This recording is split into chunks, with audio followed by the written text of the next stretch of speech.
Assalamualaikum warahmatullahi wabarakatuh.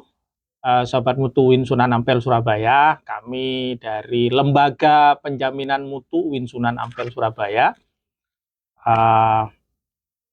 Ya dibilang podcast ya, kita podcast, tapi dibilang kita santai, menggali sesuatu yang pernah kita lakukan, yang nanti akan menjadi best practice atau menjadi lesson learn untuk kita semua.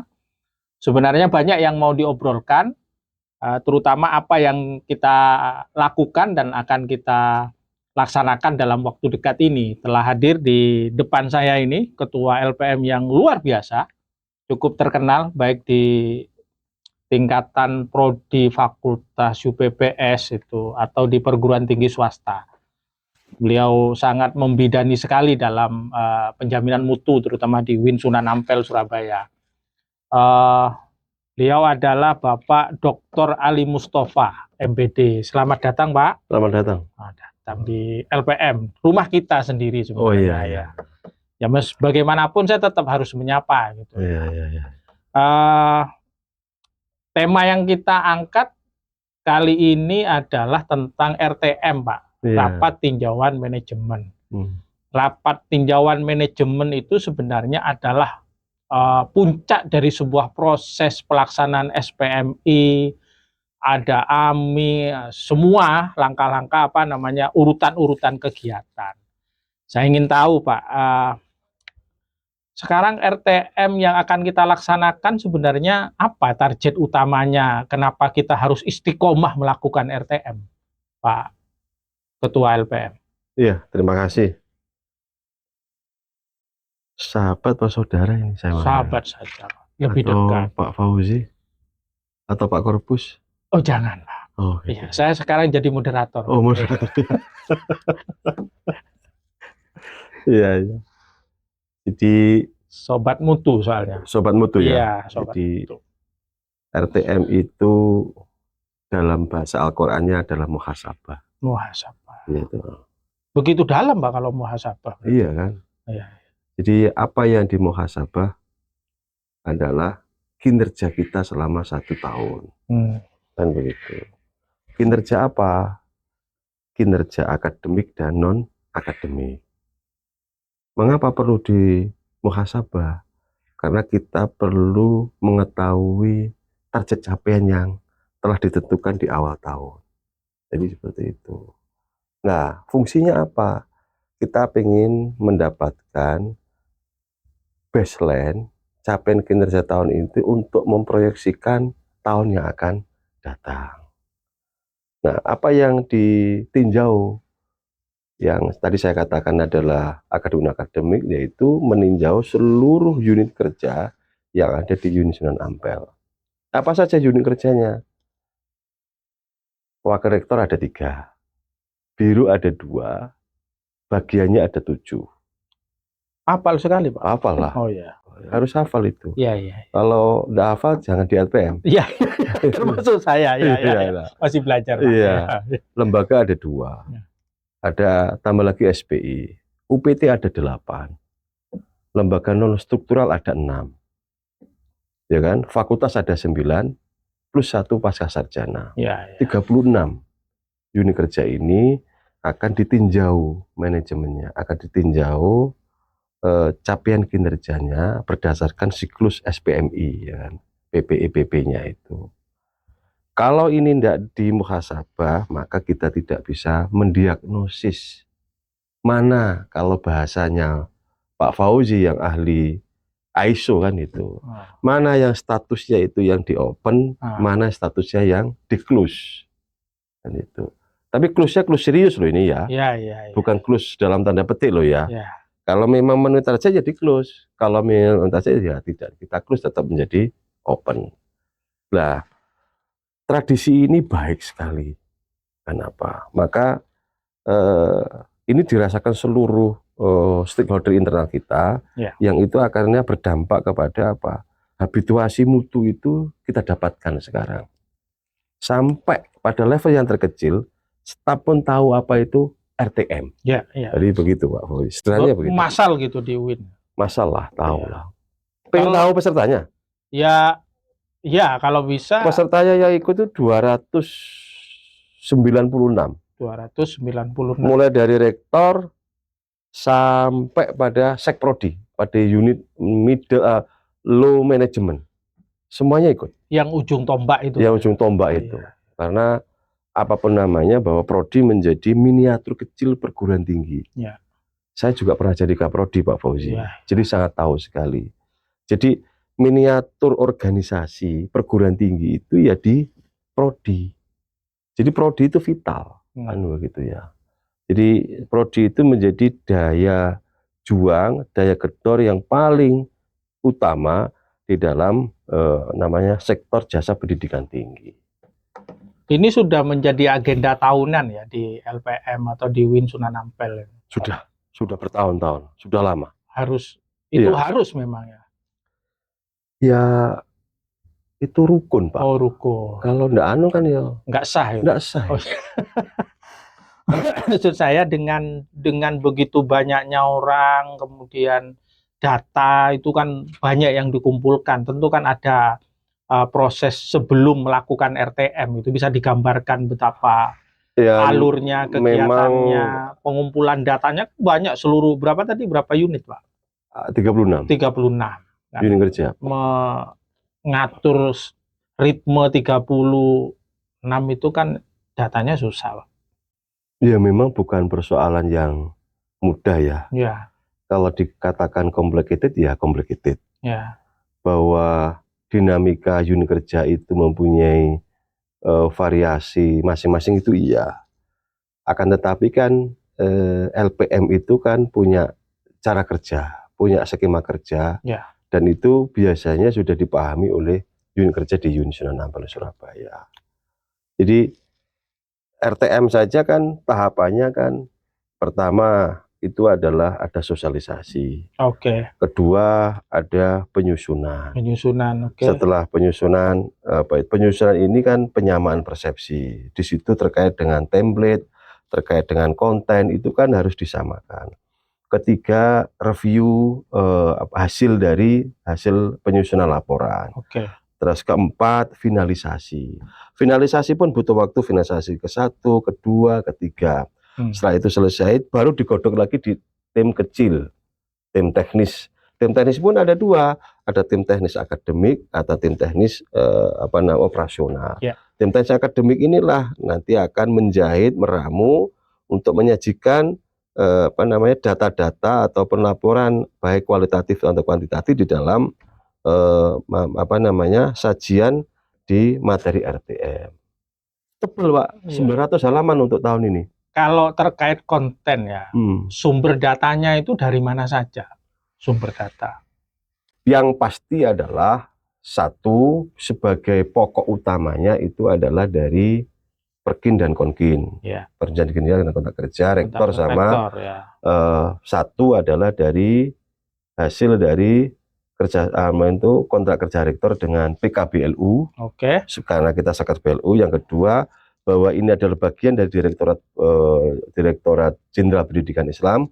Dalam hal ini ada Direktorat PTKI kan membuat kontrak begitu sebagai Satker BLU dan Satker Pendidikan Tinggi Keagamaan Islam. Ya. Nah, itu diturunkan disandingkan dengan IKU, IKT, IKK yang dimiliki oleh UIN Sunan Ampel Surabaya dan program kerja yang ada di Renstra ataupun di RKKL. Nah, itu semua juga tidak lepas dari kaitannya dengan beberapa tagihan sesuai tagihan diakreditasi, baik akreditasi BAN-PT ataupun LAM. Jadi ini diramu. Datanya banyak berarti. Sumbernya itu ya? Ya. Karena ibu kita banyak, Pak Fauzi. Kampus itu kan satu sisi dia harus memenuhi mandat dari SNDikti yang itu dari Kemenristekdikti. Satu sisi yang lain dia juga punya induk organisasinya adalah di Kementerian Agama. Satu sisi dia juga punya kampus kita itu adalah PKBLU harus ke Kemenkyu. Satu sisi yang lain kita juga harus memenuhi target dari PAN-RB sebagai tata kelola kepegawaian. Itu kan diramu semua menjadi indikator, menjadi hal-hal yang akan menjadi turunan di kontrak kerja. Ya. Nah, itu ditetapkan di awal tahun. Setelah RTM biasanya ada rapat pimpinan. Rapat pimpinan itu menetapkan target-target dari semua kontrak yang akan kita sepakati bersama. Oke. Kalau RTM ini terlaksana, Pak, kalau LPM itu kan yang mengawal mutu ya, terutama SPMI, AMI, dan lain sebagainya, termasuk akreditasi ya. Apa yang bisa diambil dari kegiatan RTM kaitannya dengan SPMI, AMI, dan akreditasi, terutama di UIN Sunan Ampel yang sudah unggul gitu, Pak? Jadi filosofi mutunya adalah continuous improvement. Kalau kampus kita itu telah melakukan RTM, bahwa kampus ini dapat dinyatakan bahwa telah melaksanakan filosofi mutu SPMI, yaitu continuous improvement. Jadi melakukan perbaikan secara berkelanjutan. Satu sisi yang lain, kita telah memenuhi standar minimal dari SNDikti bahwa kita telah melaksanakan PPEPP. Jadi seperti itu. Ini wajib. Kalau tidak dilakukan, ini menjadi batal nanti. Tidak menjadi sah, tidak sah kampus kita. Saya teknis saja ya. Ketika kampus kita diaudit akademik dalam konteks itu adalah akreditasi, reakreditasi, ya. apapun namanya. Ketika tata kelola SPMI kita itu bagus, ya kan? Kan biasanya kita dijadwal 45 menit 1 jam. Alhamdulillah dengan sistem yang kita bangun, budaya mutu yang kita bangun, terus dokumen eviden yang kita tunjukkan sangat bagus sekali, itu biasanya 15-20 menit sudah selesai. Karena apa? Karena semua kriteria, indikator yang diminta sudah ada semua.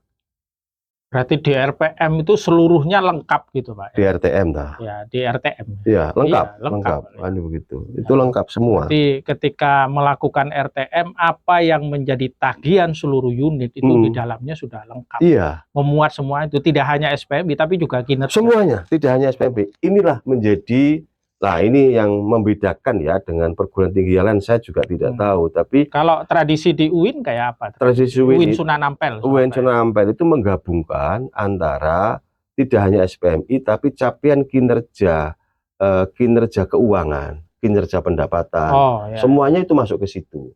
Karena kalau Anda membaca secara serius tentang panduan AMI ataupun SPMI yang diterbitkan oleh Direktorat Jenderal Pendidikan Tinggi Kemendikti, bahwa RTM itu bisa dikembangkan sesuai dengan karakter organisasi masing-masing perguruan tinggi. Nah, kita luaskan itu, kan begitu.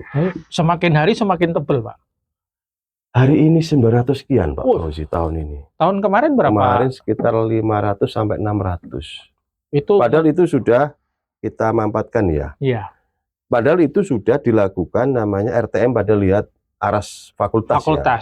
Di masing-masing fakultas sudah juga ada. Karena hasil dari aras fakultas itu akan ditarik yang tidak selesai pada level fakultas, maka akan dibawa kepada level universitas. Apa sih substansinya? Kita harus tahu bahwa lembaga ini adalah lembaga jasa. Jasa apa? Jasa layanan pendidikan. Oke. Kan begitu. Harus dijamin mutunya. Nah, satu sisi dijamin, yang kedua adalah kepuasan pelanggan menjadi utama. Oke. Yang lebih utama lagi adalah bukan itu kepuasan pelanggan, tapi impact dari produksi jasa itu diserap enggak sama dunia kerja, dunia industri dan dunia kerja. Itu yang terpenting. Memberikan impact faktor enggak terhadap bangsa dan negara itu. Nah, itu awalnya dari hal yang kecil-kecil seperti ini. Ya. Nah, kalau enggak dilakukan secara serius, ya kampus kita akan kececer dan ketinggalan dengan kampus yang lain. Hasil dari SPMI, RTM dan semuanya, ini tak harus minum Pak Fauzi ya. Ya. Kampus kita terbaik loh Pak Fauzi. Iya. Ya kan? Rankingnya Edureng kita kan nomor berapa itu? Nomor 8 perguruan tinggi Islam sedunia loh. Sedunia. Luar biasa Pak ya. Ini kan karena seringkali kita melakukan muhasabah. Posisinya gimana? Semua kita bicara ranking aja. Ya. Ranking kita ke sini loh. Apa yang harus kita lakukan? Dari mana kita dapatkan? Dari rapat tinjauan manajemen. Semakin kita sering melakukan tinjauan, maka kita akan bisa melakukan proyeksi ke depan. Terkait dengan terakhir Pak, terkait dengan yang RTM kali ini, target utamanya apa targetnya? Yang kali ini kan setiap tahun mesti ada tema, ada target. Rektor menginginkan bahwa tahun 2025 kita masuk peringkat dunia. Dunia sekarang? Iya. Oh, karena semuanya sudah lewat, sudah Iya. unggul semua ya? Ya, tahadus minimal lah. Oh iya. Hampir lah kita Hampir, ya. Sudah banyak produk-produk kita sudah unggul. Mainnya sudah level dunia Pak, sesuai dengan visinya Winsai. Iya. Apa Pak Fauzi? Bertaraf internasional. Oh iya. Unggul, kompetitif, dan bertaraf internasional. Betul. Jadi itu. Kita sudah bukan menuju, sudah ke sana Pak kita. Jadi kita ke WCU ya. Iya. Kan itu. Oke. WCU itu adalah World University Ranking. Iya. Ya, gitu. Kita sudah di prospek dan kita sudah masuk ke situ. Ya. Tahap awal kita akan masuk ke QS-nya nanti. Itu target. Makanya baseline yang kita dapat tinjauan di tahun 2024 ini akan menjadi arah pengembangan kita masuk kepada ranking dunia. Ranking dunia. Levelnya sudah level dunia Pak ya? Ya haruslah. Oh ya. Kalau lembaga pemerintahan lain sudah mengakui kita. Oke. Sudah, EduRank sudah. Unirank sudah. Ya. Tapi Unirank, kan ada kelas yang ada lagi pemerintahan lain itu kan, QS sama Time Educator. Iya. Gitu. Oke. Jadi harus ada perspektif lain lah ya untuk bisa membaca kinerja lembaga penjaminan mutu. Bisa dari unsur unit kerja yang lain untuk bisa memotret pada gitu. Agar supaya kita juga mendapatkan muhasabah secara eksternal. Apa-apa yang kurang dari lembaga penjaminan mutu itu apa saja. Jadi kita bisa mendapatkan feedback lah. Toh kembalinya kepada kualitas jasa layanan. Iya, gitu. Setiap yang kita lakukan juga akan kembali ke kita kan itu. Iya. Ujungnya sebenarnya ke pengguna jasa. Salah satunya adalah calon lulusan. Sering-sering muhasabah biar jadi lebih baik lagi gitu. Good. Oke. Ada statement terakhir Pak Ketua? Statement terakhir terkait dengan mutu atau RTM atau gimana meningkatkan, menjaga itu kan, menuju ke sana gampang, menjaga, merawat namanya itu apa kira-kira? Ada statement terakhir terkait dengan kegiatan kita di podcast ini Pak? Di podcastnya miliknya siapa ini Pak Fauzi? Iya, Lembaga Penjaminan Mutu Win Sunan Ampel Pak. Yang mengelola siapa Pak Fauzi? Ya kita semua, tapi menanggung jawab tetap saya. Oh iya. Pak Fauzi yang mengelola. Iya. Ya masih belajar Pak, nanti ya akan baik dengan sendirinya. Karena saya menerapkan prinsip PPIPP itu tadi, sudah mendarah daging itu. Ya ditetapkan, dilaksanakan, dievaluasi, ditingkatkan. Yang penting quality improvementnya jalan terus. Insya Allah nanti juga akan bagus. Statementnya Pak, saya tagih ya. Faedah barokah fangsob. Gimana itu? Kerja itu harus tuntas dulu. Kalau tuntas langsung bekerja yang lain. Gak bisa itu Pak. Kampus kita butuh itu. Kalau pekerjaan satu selesai, ada pekerjaan cepat yang lain. Iya, faedah barokah fangsob. Baroktahnya itu harus tuntas. Bukan belum tuntas ada pekerjaan lain. Bukan. Kan gitu ya. Iya. Jangan menunda. Oh iya. Gitu. Faedah barokah fangsob itu ayat Al-Qur'an itu. Iya Pak. Anda harus percaya. Oh iya, percaya. Itu. Iya, percaya. Baroktahnya itu dalam konteks manajemen adalah ketuntasan. Oke. Ketuntasan itu ada 3. Ada output, ada outcome, ada impact. Minimal 2 aja deh. Output sama outcome. Itu faedah barokah. Baru fangsob. Itu kalau ditulis jadi buku itu Pak. Ayat segitu jadi ditulis. Perspektif output. Harus ada sesi kedua lah nanti. Iya. Nanti kita lanjutkan banyak tema Pak. Oke. Terima kasih Pak Ketua LPM atas kehadirannya. Sobat Mutu Winsa, demikian tadi kita bincang santai dengan Ketua LPM yang luar biasa dengan penuh senyum. Ya, kita akhiri. Terima kasih. Mudah-mudahan bermanfaat. Sampai ketemu di episode yang selanjutnya. Assalamualaikum warahmatullahi wabarakatuh. Assalamualaikum warahmatullahi wabarakatuh.